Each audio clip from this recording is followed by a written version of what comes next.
For this video, I'm going to be going over your final task and your tic-tac-toe activities with some examples.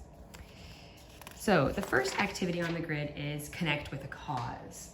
So for this activity, what you're going to do is you're going to think about the themes of the issues that are in your text, and then think about a charity or an organization that might exist that could help support people that are dealing with those issues in your text. And you're going to research those charities and organizations. You're going to want to give us an idea of what that organization does and how it might support those characters in your text. So for example, for Long Way Down, the themes of gun violence, gangs, poverty, I might do some research to see if there's any charities or organizations that support these issues. It might lead me to an organization like Black Lives Matter. And I might look at, different meetings or different supports or maybe different legal services that are provided through that organization that would help Will or other characters from the text. The next is 1 week, 1 year, 5 years. So the book ends, but the story can still continue. So I want you to think about what would happen either 1 week, 1 year, or 5 years after the conclusion of your text. What are the new relationships? Are there any new problems? Or look at the text from a different character's perspective. Do this one especially if there already is a sequel of your text and you sort of know what happens next. Take a non-major character and write what would happen later from their perspective. So for the example from Long Way Down, 1 week would tell us what Will did, and you would be able to use your interpretation of the text to support why you think he made the decision that he made. The third is create a model. So this is you're going to actually create a model, something that represents the people, places, or objects that are important in your text. So from Long Way Down, I might create an elevator because that is symbolic of the text and the journey that Will goes on. I might also create the dresser with that jagged sort of center drawer. And I might write on the dresser the names of the people that visit him or phrases from the text, the rules, the question at the end. So I've taken an object that really stuck out to me as symbolic in the text, and then I'm adding details of the text to that object. So for this, you're actually going to create something concrete that you can take a photograph of or a video of to send.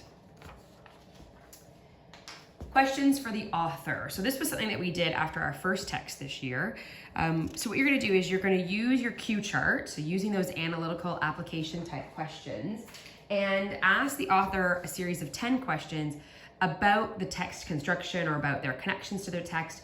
You really want rich questions. So for example, my question to Jason Reynolds might have been, how is Will's experience similar or different to your childhood? I wanted to see that connection between the theme of the text and Jason Reynolds' own experiences growing up. Now for this, you're also going to try and research a contact for your author through Instagram, through Twitter, through their actual author website to see if we can reach out to them. You don't have to do this. You can send me the questions and I'll reach out on your behalf, but I need you to find me the contact. Number 5 is signposts. If you have been doing the weekly journals, this is a free space for you. And if you haven't, you're gonna wanna look at the page description to look at the different signposts that you'll be looking for. So basically what it is you're being asked different sort of literary techniques and where they appear in your text. Number 6 is children's book or graphic novel. This is where you're going to illustrate those major events of the text. You're going to condense your text down to major scenes, major interactions, major decisions, and represent them visually. It should be several pages long. Mine is a little bit smaller. I'm just trying to give you, the number 15, the question at the end, the dresser. These are all very symbolic things that I might decide are the most important events in my text, and I would represent them visually. Just keep in mind that if you're doing a children's novel, you're going to want to adjust the vocabulary to meet your target audience. Number 7 is a journey map. This is sort of a visual representation of the process your character goes on, the journey they go on. It could represent a physical journey. It could represent an emotional journey of their learning. And you can represent it as a map. So for Long Way Down, I would have had the different locations be represented by the different floors. And then in between the different floors, I would represent the learning that Will received from the person in the elevator in between on that journey. So I'm looking at Danny here, and I have the dress, the monkey bars from when they were at the park, the phrase get down and them lying on the ground symbolizing her death. So that was all a part of Will's journey to where he is when we meet him in the text. And of course, I would take him through the entire text until the last question of you coming. Number 8, mural of people or places.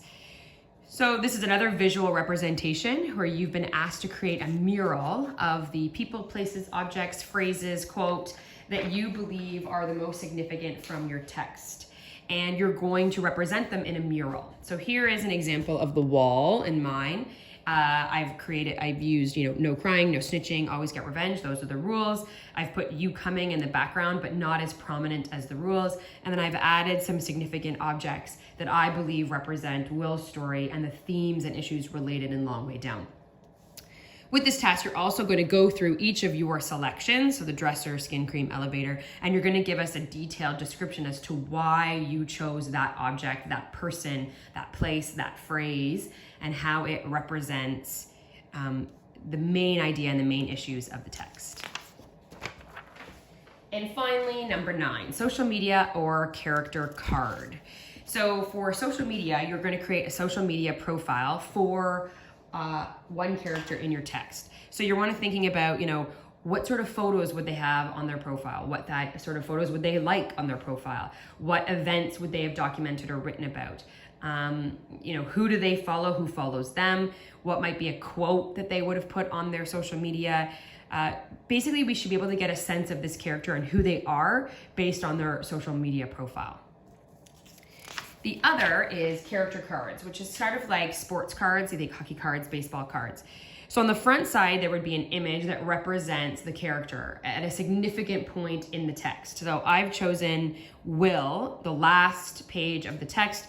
The elevator doors have opened. He's been crying. He's holding the gun. His brother asks him, you coming? And he doesn't know what to do. Those question marks. So that would be the front as an image. The back of the card has their details, right? Name, age, friends, family, hobbies. And then, much like the social media, you get into the qualities of this person. What are their secrets? What are their truths? What do they love? So we get a sense of who this character is and what they are struggling with on this card.